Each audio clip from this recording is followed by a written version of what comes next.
church workers advocating human rights with human ano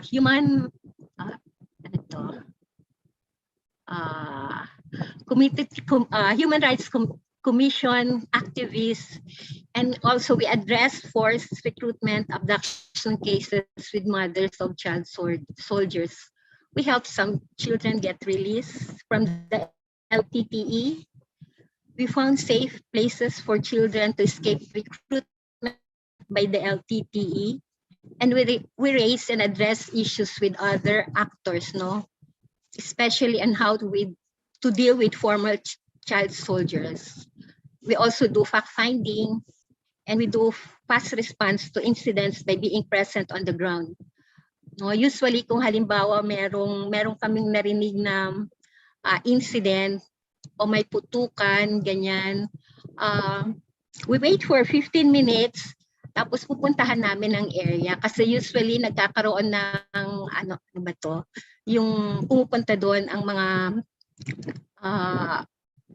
mga Sri Lankan army to harass communities surrounding the incident. So we together with ICRC go immediately to the ground, no? Unlike sa UN naman, ang mandate naman nila when conflicts start in the area, they are being called to back to base, no? So babalik sila sa base kasi hindi daw yun yung mandate nila.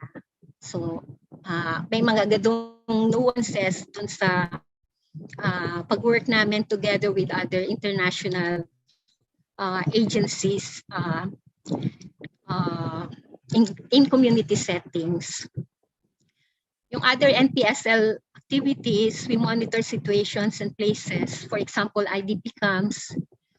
We do proactive presence at events like festivals. No, maraming festivals sa Sri Lanka, Hindu festivals, Buddhist festivals, etc. Then we do relationship building with multiple actors, primarily at grassroots and middle level society. We offer safe space for meetings of local groups, and we do discussion of approaches with activists, help groups to set up systems of early warning. No. Then for individuals, we help people to get legal documentation, passports, by accompanying them to Colombo, or refer them to people. Refer them to other agencies, authorities, and sometimes embassies. So ito pa yung iba naming trabaho. Being based in vulnerable communities, often as the only INGO, through knowledge gathered in the course of other activities, we serve as eyes and ears for other agencies like SLMM, UNICEF, UNHCR, and other INGOs. We did training and we facilitated funding for beneficiaries. So the impact of NPSL work, much of NP's work can be classified as a humanitarian effort. We protected human rights.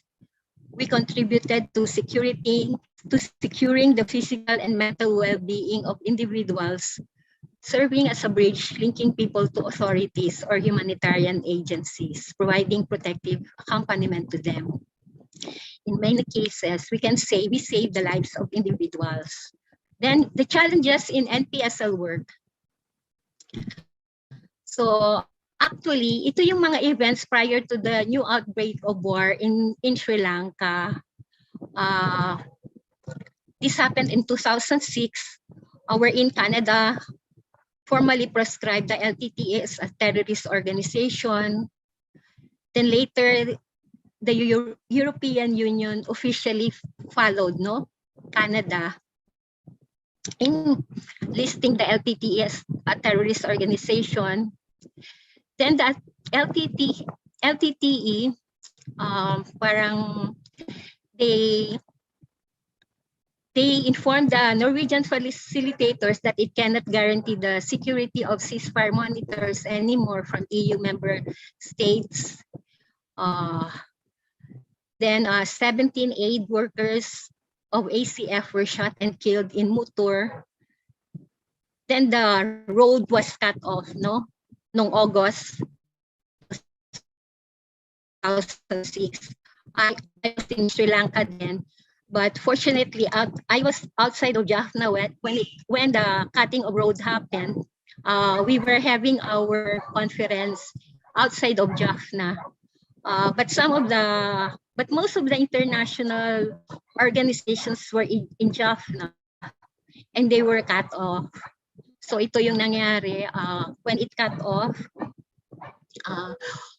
We cannot no longer go to Sri Lanka to Jaffna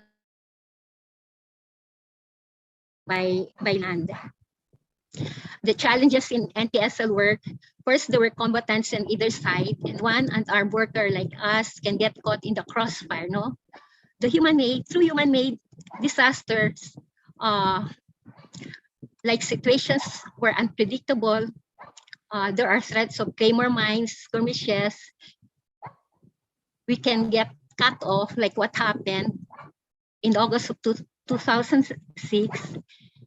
Get suspected upon, like what happened with ACF, get attacked, get abducted, and get killed, no? Then there's the challenge of being impartial. Impartiality to mean being non-discriminatory. It is guided by needs and giving priority to the most vulnerable. Being impartial means providing assistance without discriminating as to ethnic origin, gender, nationality, political opinion, race, and religion. So, like what happened in our deployment, no, we are catering to all kinds of ethnic groups in Sri Lanka, with Tamils, with Muslims, with Sinhalese.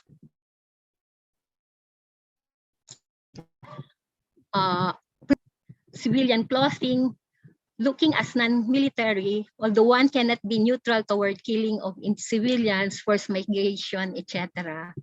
We coordinated with both combatant groups. There's a challenge in access by land and by air during the ceasefire and outbreak of war.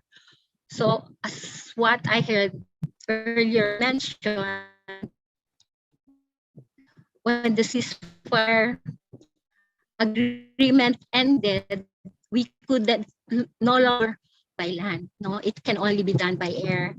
But when you do it by air, parang hindi siya pwede, yung aeroplano hindi pwedeng lumipad ng around 30,000 feet, 30,000 feet above ground. Siguro mga 3,000 lang kasi baka matarget kayo ng mga warring parties. So crossing the checkpoints would also take hours, getting permission from authorities to go around SLA-controlled, LTTE-controlled areas.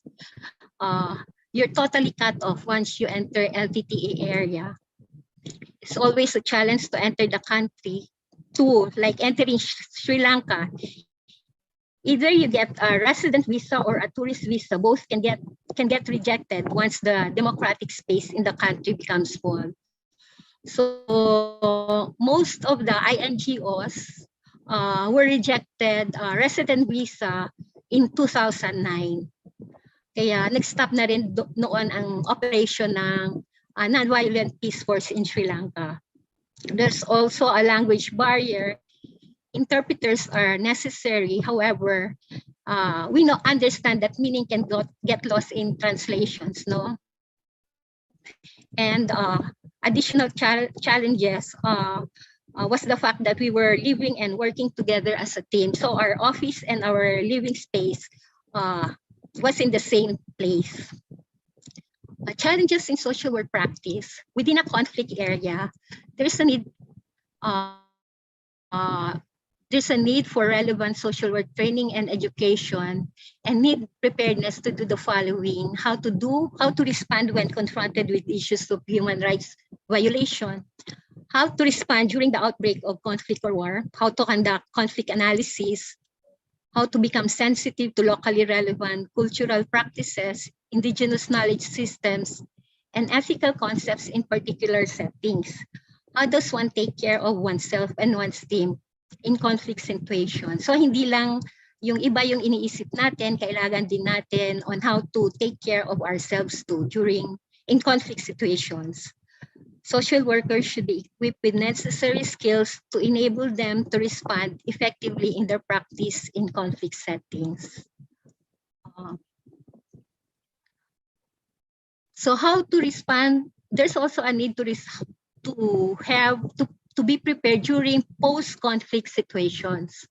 What would be the role of social work practitioners in the following: peace building, in the process of reconciliation between different warring parties, in the overall rebuilding and reconstruction of affected societies. No? Social workers should be equipped with necessary skills to enable them to respond effectively in their practice and to influence policy at both national and international levels to make them just and meaningful. What worked well in NPSL? Within a conflict setting, what worked well was hiring locals as part of the international team. We also did integration with the community and contact building. We had good contacts. We relied on communities. Community acceptance was one main anchor of our security. One plus factor too was the South-South connection, no? Sri Lankans trust people from the Philippines. We had good relationship with international organizations, including UN, ICRC, and SLMM. We had effective networking. We were part of a UN-sponsored interagency protection network.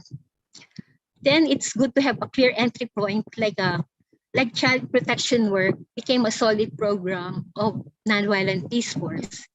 And also the teams were deployed in strategic settings, Northeast, South, and Colombo, the capital.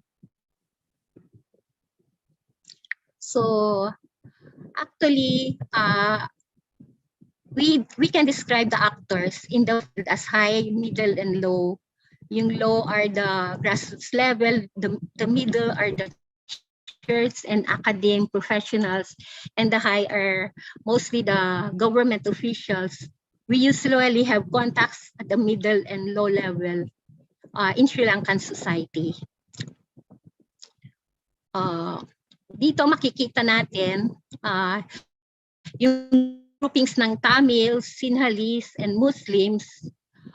Yung yellow part, yun yung mga contacts namin. Itong dark yellow,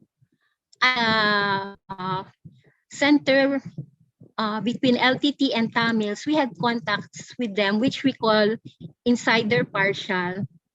The insider partial persons, they are already involved in the conflict, and someone who is already in the inside. So that's why they are called insider partial.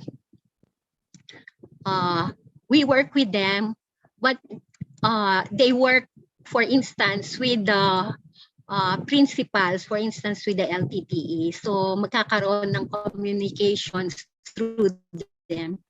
So ito yung aming mga nagiging contact noon nung nasa Sri Lanka kami.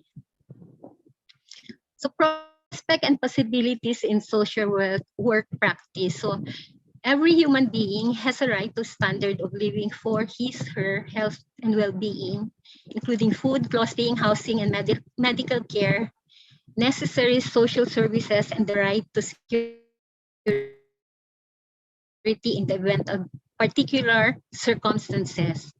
Human rights information is the foundation for social justice, equality, and empowerment. It creates conditions under which domination and oppression can be overcome and transformed.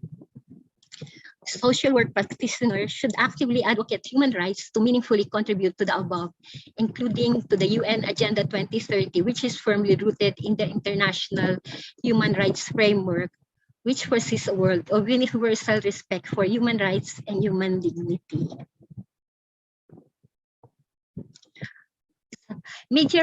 Major causes of war and conflicts in societies are many, but they include inequalities, injustice, and deterioration of human rights relations. given that social work's primary objective is to help people in need and to address social problems. The above conditions include what social workers would like to address. With social work's definition as a dynamic and unique helping profession, which with meaning, action, and the power to make a difference for individuals, family groups, and communities, the work in any areas with conflicts can provide to work on social work's major goal, which is to improve a society's overall well-being in an effort to meet basic needs and enhance social functioning. In the case of Sri Lanka, the work of Nonviolent Peace Force contributed to the improvement of well-being, especially among the most vulnerable populations, the children, the displaced people, those individuals threatened by parties in conflict, and to the upholding and putting forward the core values of social work practice, such as service, social justice, dignity,